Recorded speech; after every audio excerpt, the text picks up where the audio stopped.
The marble lobby of Sterling Tower gleamed under afternoon light. Marcus Webb sat against the cool wall, his daughter Lily pressed against his chest. They'd been waiting 2 hours for the building inspector.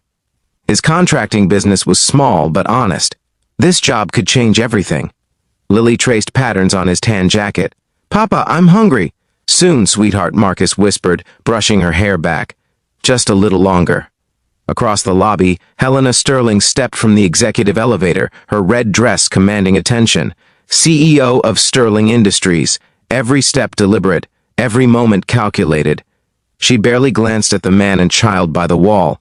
Then the doors burst open. A man stumbled in, wild-eyed, desperate. Security reached for their radios, but he was faster. His hand went to his coat. "Where is she?" he screamed. "Where's Helena Sterling?" Marcus saw it all unfold in slow motion, the man's hand emerging, the glint of metal. Helena frozen 3 steps from the elevator. But Lily was closer. The man's hand swung wildly, the gun sweeping across the lobby. In that fraction of a second, Marcus saw the trajectory, saw where the barrel pointed. At his daughter. He didn't calculate, didn't weigh options. He simply moved.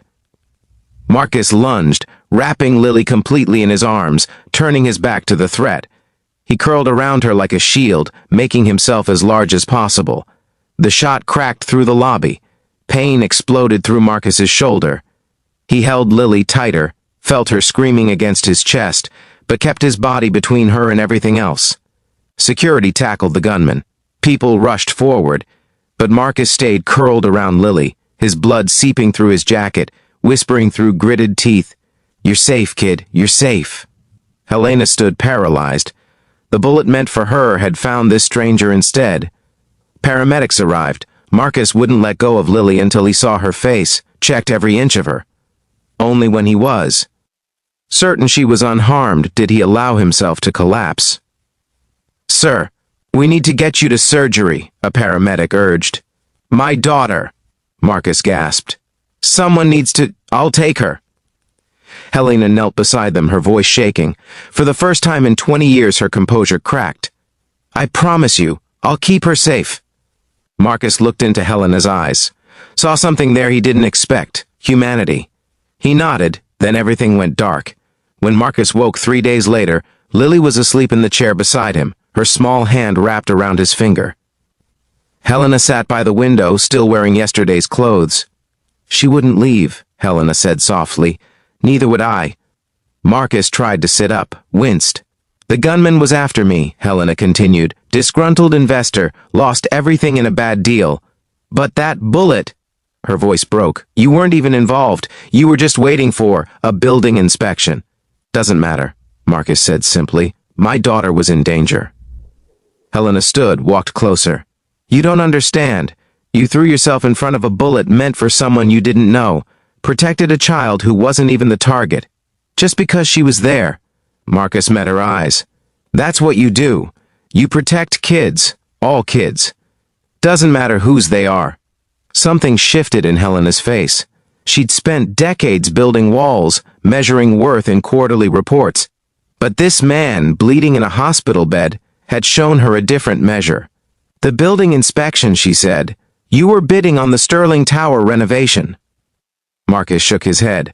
"That's done now. Small contractors don't come back from missing deadlines." "You're right," Helena said. "That project's gone." She paused. "I'm giving you something bigger.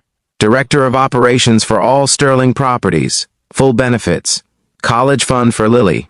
I don't want charity." "It's not charity," Helena said firmly.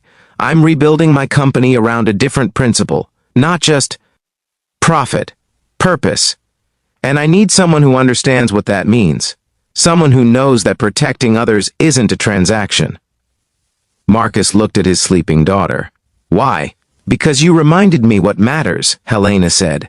"I've spent 20 years climbing, never looking down, never seeing the people I stepped over. You could have walked away. You didn't even know that bullet was coming for me. You just saw danger and moved." She wiped her eyes, mascara smearing. "Teach me that," she whispered. "Teach me how to build something worth protecting." Marcus smiled despite the pain. "It's simple. You just remember we're all somebody's kid. 6 months later, Sterling Industries launched a new initiative: affordable housing developments built by local contractors.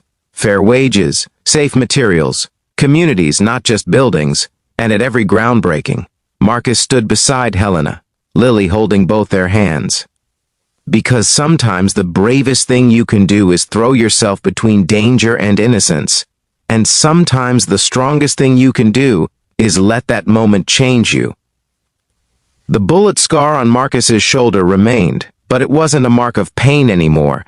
It was a reminder that courage is measured in moments, and those moments ripple outward, touching lives you never expected to reach. If this story moved you, please like, share, and subscribe. Comment below about someone who protected you when they didn't have to. Sometimes one person's courage can inspire a lifetime of change.